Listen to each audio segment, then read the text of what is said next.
Ukraine Russia যুদ্ধ নিয়ে আলোচনা করতে ফ্লোরিডায় রুশ কর্মকর্তারা গত ২০ ডিসেম্বর তাদের সঙ্গে বৈঠকে বসেন মার্কিন আলোচকেরা।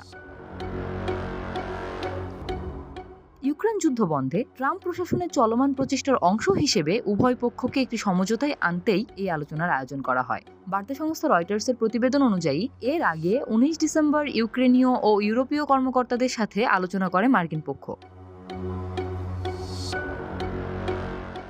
২০২২ সালের ফেব্রুয়ারিতে শুরু হওয়া পূর্ণমাত্রার রুশ আগ্রাসন বন্ধে একটি শান্তি পরিকল্পনার উপর ভিত্তি করে এই আলোচনা চলছে, যা সংঘাত নিরসনে নতুন করে আশার আলো দেখাচ্ছে।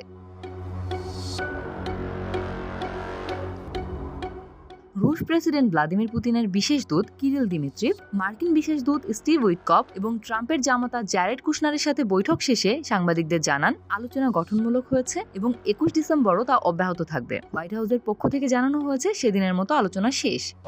আলোচনা গঠনমূলকভাবে এগিয়ে চলছে। আজ আমরা দীর্ঘ সময় আলোচনা করেছি এবং আগামীকালও আমাদের বৈঠক চলবে। মার্কিন পররাষ্ট্রমন্ত্রী ও জাতীয় নিরাপত্তা উপদেষ্টা মার্কো রুবিওও এই আলোচনায় যোগ দিতে পারে বলে ইঙ্গিত দিয়েছিলেন। চলতি সপ্তাহের শুরুর দিকে মার্কিন, ইউক্রেনীয় এবং ইউরোপীয় কর্মকর্তারা কিয়েভের জন্য নিরাপত্তা নিশ্চিত করার বিষয়ে অগ্রগতির কথা জানালেও মস্কো শেষ পর্যন্ত এসব শর্ত মেনে নেবে কিনা তা এখনো স্পষ্ট নয়।